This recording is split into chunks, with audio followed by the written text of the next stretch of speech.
চলে গেল। শিকার করতে করতে আমি যে বড়ই ক্লান্ত হয়ে পড়লাম। ওই যে সামনের দিকে একটি বৃক্ষ দেখা যাচ্ছে, ওইখানে আমি একটু বিশ্রাম করবো।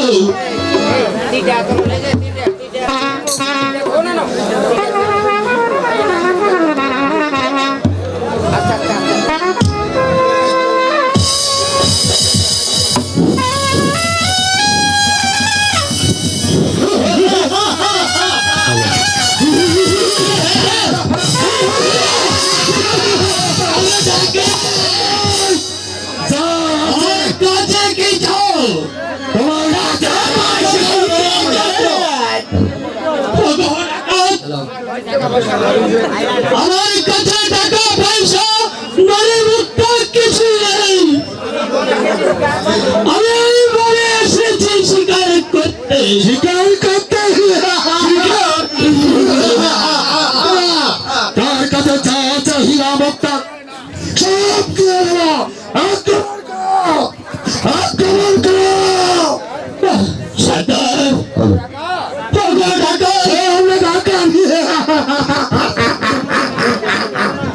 তোমরা আমাকে প্রাণে মেরো না, আমাকে যেতে দাও।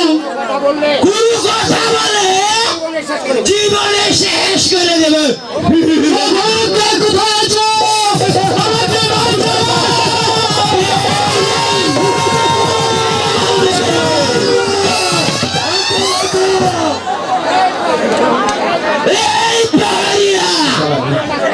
ভালো চাষ তো এখান থেকে তুই চলে যা।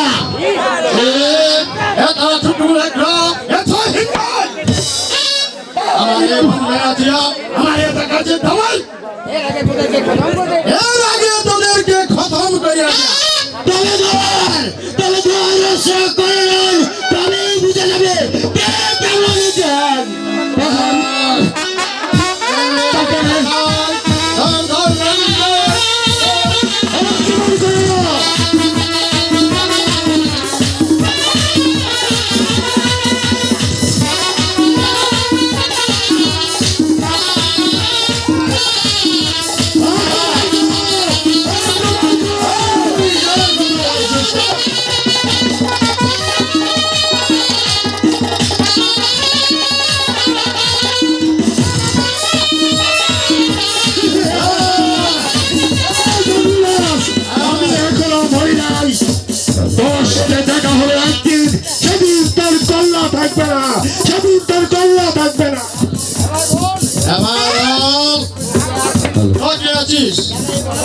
কেন এই বনমাঝে আসিয়াছিস?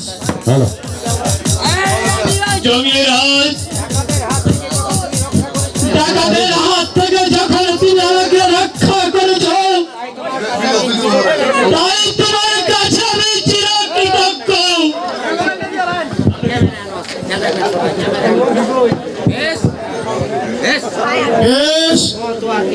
বল তোমার কি আর পরিচয়? তাহলে শোনো জমিরাজ,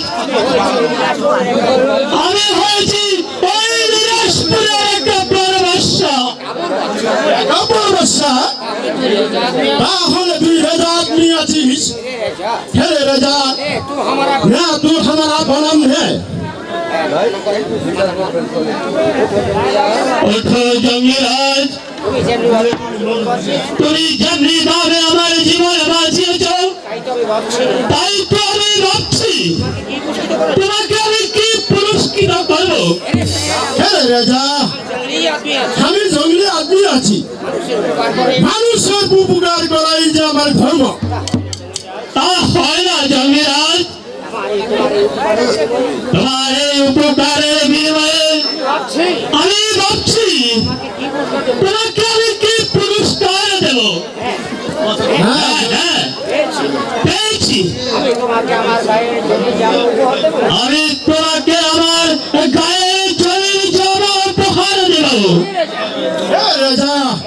এই শরীর জমা দিয়ে হাম দিয়া করবো। জমিরাজ, এই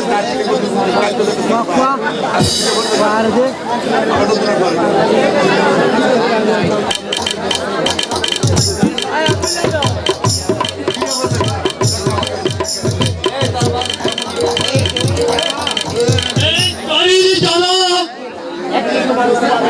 একদিন তোমার উপকারে আসবে। আর শুধু তাই নয়,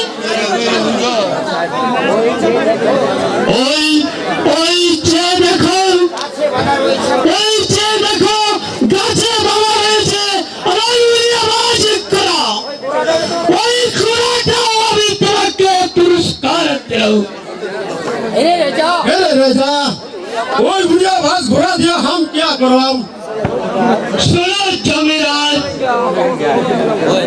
তুমি চলে যাচ্ছে মধ্যে কোনো বিপদে পড়ো, তাহলে ঘোড়া ছেড়ে আমার কাছে চলে আসবে। ঠিক আছে রে লেজা আমি সাদরে ধরি জমা বুড়িয়া ভাস ঘোড়া ধান করলাম গ্রহণ করলাম।